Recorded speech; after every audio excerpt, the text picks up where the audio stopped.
यह बात उस समय की है जब मेरी गर्मियों की छुट्टियां चल रही थीं।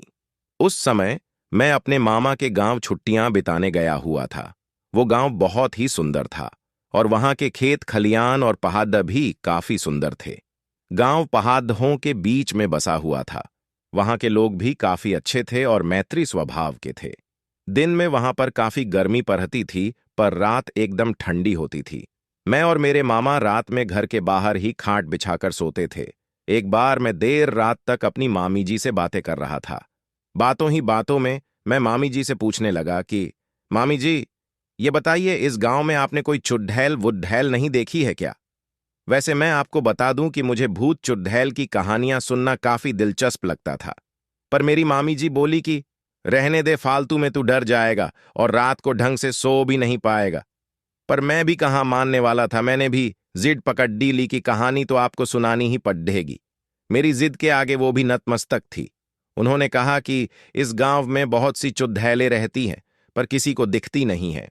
मैं बीच में ही बोल पड़ा कि जब किसी को वो दिखती नहीं है तो फिर कैसे पता कि वो यहां रहती है?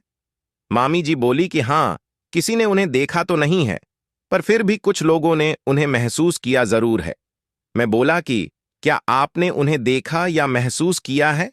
मामी जी, हाँ शायद। हा हा हा हा हा हा।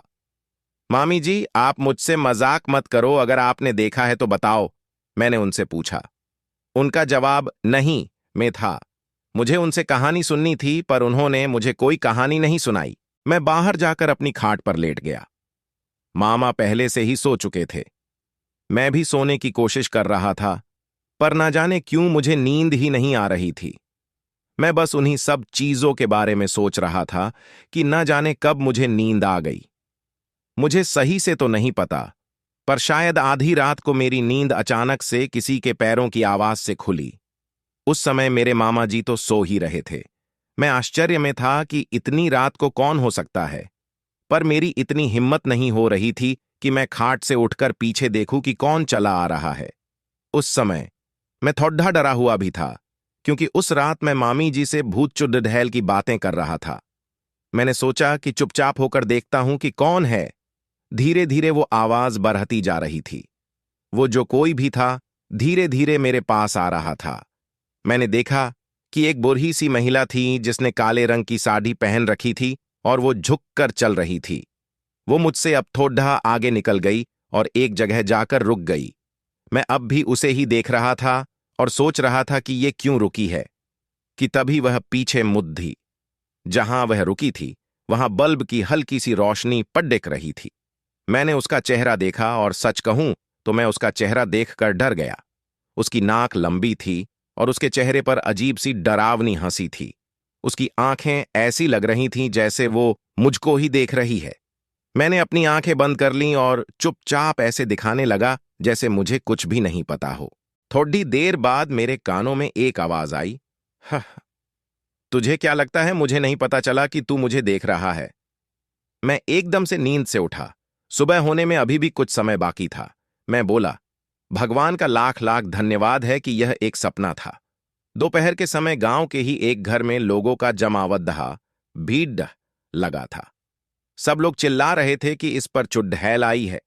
मैं भी उनकी ही भीड़ में खड़ा था। सामने एक महिला पागलों की तरह हरकतें कर रही थी। सब लोग बोल रहे थे कि इस पे चुड़ैल का साया है।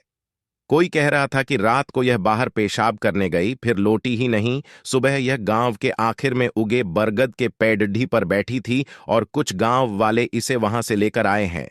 वो सबको देखकर हंस रही थी। एक समय ऐसा भी आया जब उसने मेरी तरफ देखा और हंसते हुए बोली कि तुझे क्या लगता है मुझे नहीं पता चला कि तू मुझे देख रहा है?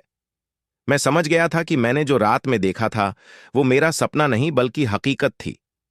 मैं बहुत डर गया और वहां से भाग गया। अगले ही दिन मैंने मेरे मामा जी से बोला कि मुझे मेरे घर छोड़ दिया दो। मुझे नहीं पता कि वो महिला चुड़ैल कौन थी और वो मुझे क्यों दिखी। वो मुझसे क्या चाहती थी? मुझे नहीं पता उस गांव की महिला के साथ उसने क्या किया, पर अब भी मैं उस रात के बारे में सोचता हूं तो डर जाता हूं। सो आई होप गाइज आपको यह हॉरर स्टोरी अच्छी लगी होगी।